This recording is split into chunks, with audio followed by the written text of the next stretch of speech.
Halo, di video ini saya akan menunjukkan 20 tips dan trik pada ZT Blade V70 Vita.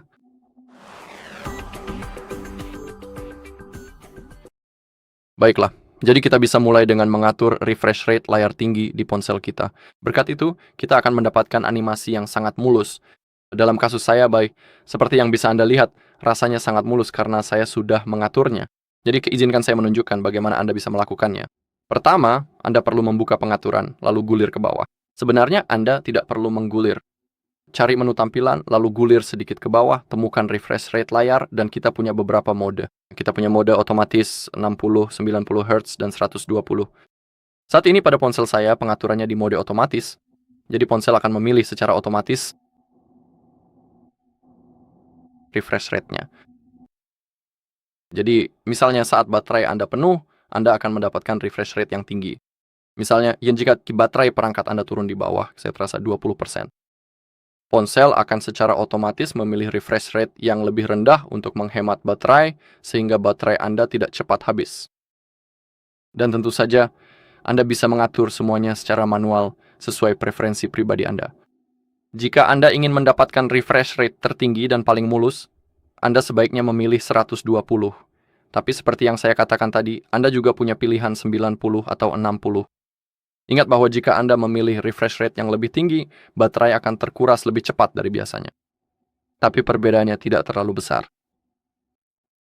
Perlu diingat bahwa dalam mode penghemat baterai, jika Anda mengaktifkannya untuk baterai Anda tidak akan mendapatkan 120 fps, Anda hanya akan mendapatkan 60, kalau saya tidak salah. Ini semata-mata untuk menghemat baterai. Oke, hal kedua adalah widget yang sebenarnya bisa kita tambahkan di layar utama kita. Berkat itu Anda akan memiliki akses cepat misalnya ke jam cuaca. Untuk menambahkannya, tahan pada area kosong di layar utama Anda dan pilih widget di bagian bawah tepat di sini. Di sini kita memiliki daftar semua widget yang mungkin tersedia. Jika Anda mengklik widget Android, Anda akan melihat seluruh daftar semua aplikasi yang bisa Anda buatkan sebuah widget. Sebagai contoh, mari kita tambahkan widget baterai, karena dari yang saya lihat, saya belum memilikinya di layar utama saya. Jadi baterai ada di bagian atas. Jika Anda mengkliknya, Anda juga bisa melihat bahwa kita memiliki 4 gaya widget yang berbeda. Perbedaannya ada pada ukurannya. Yang ini dan yang ini berukuran 1x2 dan yang lainnya 2x2. Jadi cukup pilih widget yang Anda minati. Kita perlu menahannya dan sekarang letakkan di mana saja di layar utama yang Anda inginkan. Dan seperti yang Anda lihat, widgetnya sudah muncul. Jadi sekarang kita punya akses cepat. Kita bisa memeriksa berapa banyak baterai yang tersisa. Jadi seperti itulah caranya. Untuk widget lainnya, mari kita coba tambahkan yang baru di sini. Pilih widgetnya, gulir ke bawah. Mari coba tambahkan widget Gmail. Mungkin yang ini ukurannya cukup besar menurut saya. Anda bisa melihat bagiannya. Untuk saat ini saya tidak ingin membukanya. Oh, sebenarnya kita harus mengulanginya. Itu menghilang. Boom, letakkan. Oke. Oh, oke. Saya tahu mengapa itu tidak muncul karena saya tidak masuk ke akun Google saya, jadi itulah alasannya. Jadi mari kita tambahkan mungkin hal lain, mungkin jumlah kunjungan, dan mungkin pengaturan ini, dan mungkin mode gelap. Oke, jadi itu muncul tepat di sini, dan sekarang ketika saya mengetuknya dengan cepat, saya bisa mengaktifkan mode gelap di ponsel saya. Jadi itulah yang berkaitan dengan widget. Hal kedua adalah efek transisi. Sekali lagi, tahan ruang kosong di layar utama Anda, pilih efek, dan di sini Anda bisa melihat bahwa kita dapat memilih efek transisi khusus. Kita punya beberapa mode yang tersedia. Sekarang kita punya mode normal, cross flip. Di sini Anda bisa melihat pratinjau, tentu saja seperti apa tampilannya, wave, cube out, cube in, dan juga glass. Terserah Anda ingin menggunakan mode yang mana. Saya akan memilih cube out misalnya. Untuk menyimpannya, pastikan sudah dipilih dan sekarang ketuk ruang kosong di layar utama Anda. Dan sekarang, seperti yang Anda lihat, efek transisi telah berhasil diterapkan. Oke, lalu kita juga bisa mengubah ikon aplikasi. Masuk ke tema dan personalisasi, lalu masuk ke ikon aplikasi. Di sini Anda bisa mengubah bentuk papan mereka. Di atas joki Anda bisa melihat seperti apa tampilannya, jadi cukup pilih bentuk yang Anda inginkan. Anda juga bisa mempercantik ikon aplikasi pihak ketiga. Anda bisa membiarkannya aktif atau menonaktifkannya, atau Anda juga bisa menggunakan icon home mono jika Anda tertarik. Jadi warna ikon akan berubah mengikuti warna sistem klik terapkan, dan seperti itulah tampilan ikon Anda saat Anda memilih warna modelnya. Oke, dalam kasus saya ini saya ingin membiarkannya seperti semula, mungkin saya hanya akan mengubah bentuknya. Klik terapkan untuk menyimpan perubahan. Oke, kembali ke tema dan personalisasi, karena di sini juga ada pengaturan kecepatan animasi. Jadi di sini Anda bisa memilih kecepatan saat membuka aplikasi. Kita punya pilihan lambat, sedang yang merupakan opsi default, dan juga cepat. Jadi terserah Anda ingin menggunakan mode yang mana. Untuk sekarang, saya akan memilih yang cepat. Dan sekarang Anda bisa lihat, ketika saya mengetuk sesuatu, animasinya benar-benar sangat cepat, aplikasi terbuka sangat cepat, dan animasinya juga sangat gesit. Oke, selanjutnya kita bisa langsung lanjut. Sepertinya tidak bisa di sini dulu, hal ini dikarenakan kita punya sesuatu yang perlu kita perhatikan. Icon out of fill, itu tidak ada di sini. Tapi itu ada saat Anda klik pada pengaturan layar utama. Kita punya fitur OP autofill, ini juga fitur yang cukup keren karena ketika Anda menghapus sesuatu di layar utama Anda, dan saya rasa saya bisa menunjukkannya kepada Anda. Tapi saya perlu mengacak-acak sedikit. Jadi sekarang mungkin saya akan menghapus TikTok. Dan ketika fitur autofill aplikasi diaktifkan, saat saya menghapus sesuatu dari sini atau saya menghilangkannya, biasanya akan muncul celah di sini, di tempat TikTok tadi.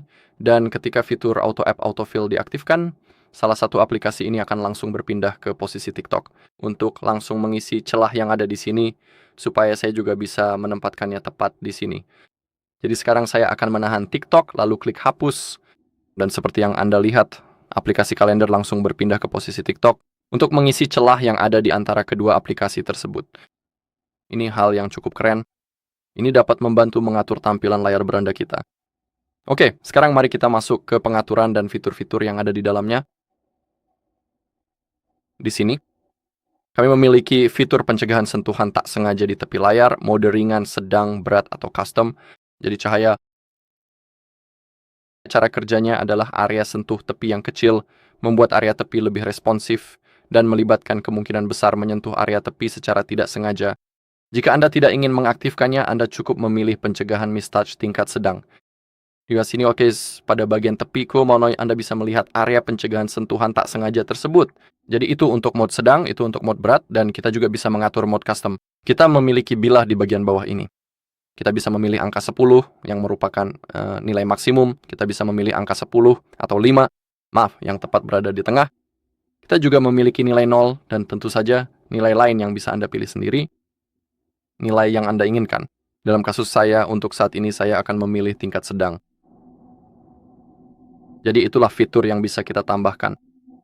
Sekarang, saat kita gulir ke bawah, kita punya bagian gesture dan motion, dan di sini ada beberapa gesture yang tersedia. Kita punya fitur ketuk layar 2 kali untuk membangunkan atau ketuk 2 kali untuk mematikan layar. Menurut pendapat pribadi saya, fitur ini cukup berguna, jadi mari kita aktifkan kedua fitur tersebut. Jika Anda mengetuknya, Anda juga bisa klik pada coba. Dan sekarang, ketika layar kita mati, saat kita mengetuk 2 kali, layar kita akan menyala. Hal yang sama berlaku untuk fitur ketuk 2 kali layar untuk mematikan. Jadi sekarang layar kita menyala, kita ketuk 2 kali pada area kosong di layar utama dan ponsel, lalu layar akan mati. Jadi seperti itulah cara kerjanya.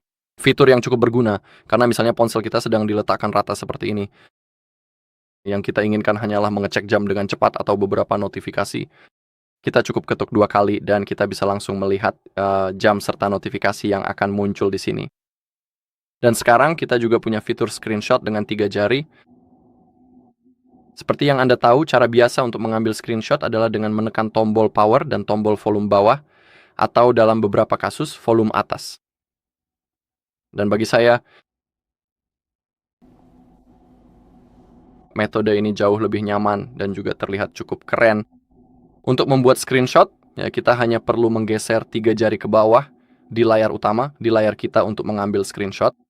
Ini terlihat cukup keren dan juga berfungsi dengan baik. Jadi itu juga fitur yang bisa kamu aktifkan. Di bawahnya kita punya fitur gerakan. Kita punya fitur angkat untuk membangunkan layar, jawab otomatis, angkat telepon untuk mengecilkan volume dering, mode saku, tunda, matikan alarm, ubah ke earpiece, dan goyangkan untuk menyalakan senter. Kita bisa mengaktifkannya. Di sini juga ada tutorial, jadi kita bisa klik coba. Jadi sekarang ketika ponsel kita diletakkan rata seperti ini, untuk menyalakan layar kita hanya perlu mengangkatnya. Dan sekarang ponsel, layarnya menyala, mungkin saya akan tunjukkan contohnya. Dan sekarang layarnya benar-benar gelap, mati, dan sekarang saya akan mengangkatnya dan layar otomatis menyala. Ini juga cukup berguna. Jadi saya tadi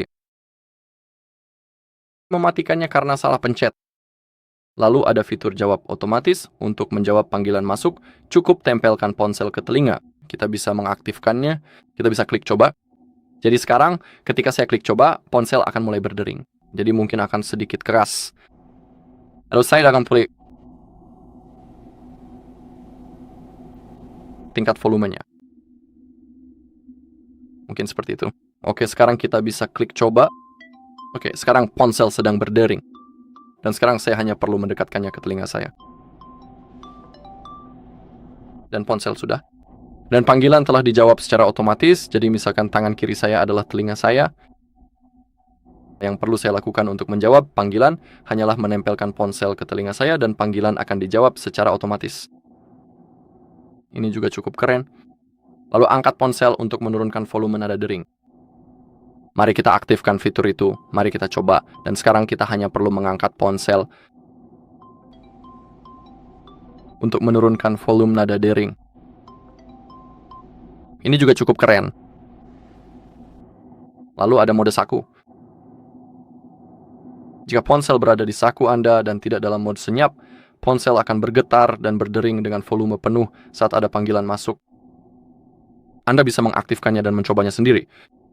Lalu ada fitur snooze, menunda alarm. Dan kita punya ketuk untuk snooze. Saat alarm berbunyi, ketuk layar dengan 3 jari atau lebih untuk menundanya. Alarm mungkin akan berbunyi lagi, tergantung pada apakah Anda menekan tombol tunda alarm atau tidak. Mari kita coba. Oke, saya sudah meletakkan 3 jari saya di layar dan alarm telah ditunda secara otomatis.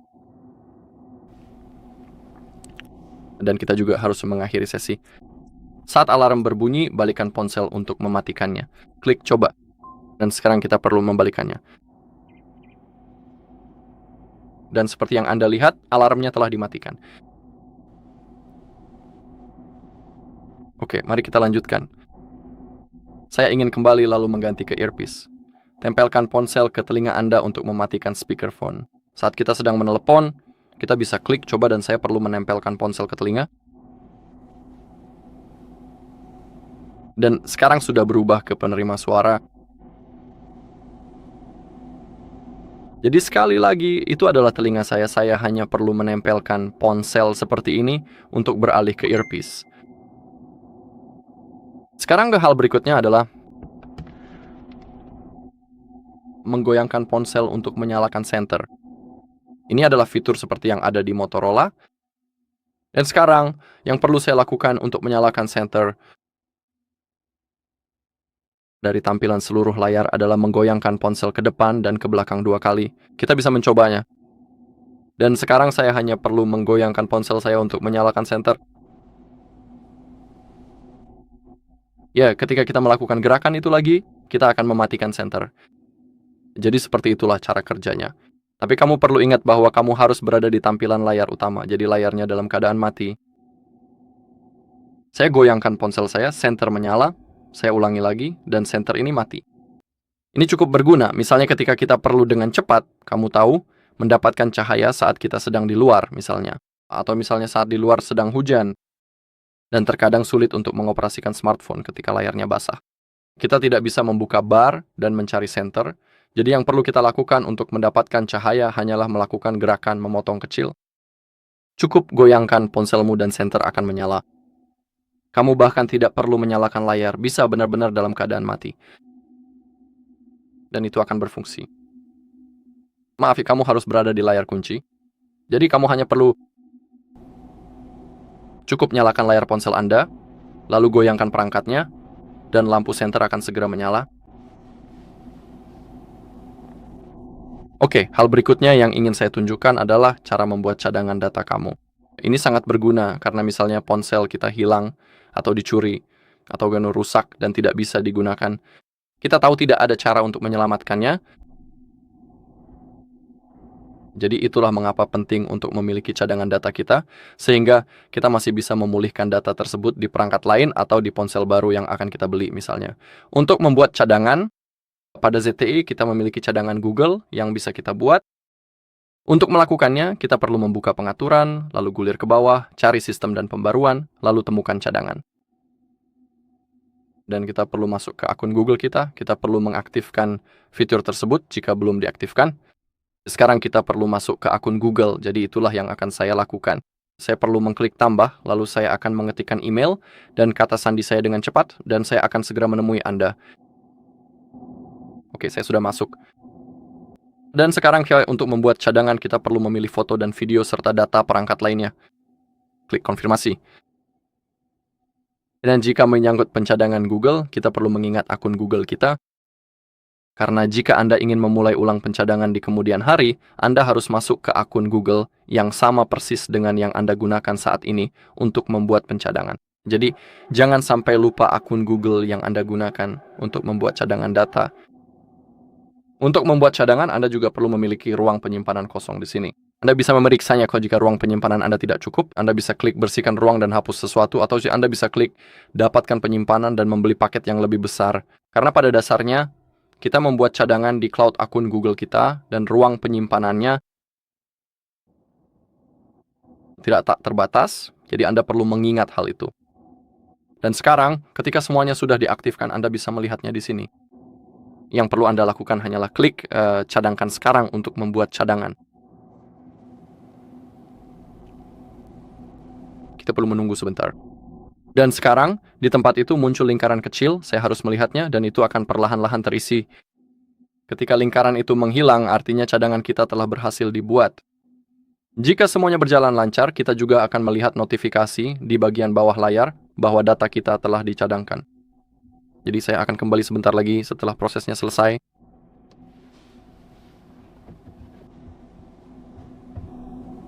Oke, datanya sudah dicadangkan. Kita juga bisa melihat pada data perangkat lain bahwa cadangan telah dibuat beberapa detik yang lalu. Dan saat kita mengkliknya, lalu menggulir ke bawah, kita akan melihat detail cadangan, dan di sini kita bisa melihat apa saja yang telah dicadangkan. Dalam kasus saya, yang dicadangkan adalah pengaturan perangkat, aplikasi, dan data. Saya tidak memiliki pesan SMS maupun riwayat panggilan di ponsel saya, jadi itulah mengapa tertulis bahwa tidak ada data yang dicadangkan. Itu karena saya memang tidak punya apa-apa, tidak ada pesan maupun riwayat panggilan. Dalam kasus Anda, tentu saja Anda akan memilikinya. Oke, mari kita kembali ke layar utama. Karena di sini kita punya aplikasi Cleanup yang memungkinkan kita dengan mudah membersihkan file sampah yang menumpuk di ponsel kita. Sederhananya, ini bisa sedikit mempercepat ponsel kita. Saat ini tertulis bahwa saya memiliki ruang yang cukup, jadi tidak perlu melakukan pembersihan. Tapi di sini, Anda akan bisa melihat beberapa file sampah, Anda bisa mengkliknya, dan jika Anda punya, Anda bisa menghapusnya. Jangan khawatir, file sampah bukanlah data pribadi Anda atau semacamnya, jadi membersihkannya benar-benar aman, bahkan sangat disarankan untuk melakukannya. Dan hal terakhir yang ingin saya tunjukkan adalah bagaimana Anda bisa membayar menggunakan perangkat Anda. Perangkat ini sudah dilengkapi dengan NFC bawaan. Jadi tentu saja jika Anda ingin membayar dengan ponsel Anda perlu menambahkan kartu pembayaran Anda ke Google Wallet di sini. Anda harus memindai kartu Anda, mengetik semua data nama Anda dan sebagainya, untuk ditambahkan ke dompet digital Anda. Dan kemudian, jika sudah diaktifkan, kita harus mengaktifkan fitur NFC-nya. Untuk melakukannya, buka pengaturan, lalu masuk ke perangkat yang terhubung dan pastikan NFC sudah diaktifkan. Jika Anda mengklik pembayaran near contact, Anda bisa memilih aplikasi pembayaran default. Kita punya Google Pay, itu adalah aplikasi defaultnya. Tentu saja, jika Anda punya aplikasi lain, misalnya saya tidak tahu, seperti Revolut atau Zena, namanya seperti itu. Anda bisa memilihnya langsung di sini, tapi dalam kasus saya akan tetap menggunakan Google Pay. Baiklah, dan itu saja untuk video kali ini. Jika Anda merasa video ini bermanfaat, silakan tinggalkan like, komentar, dan subscribe.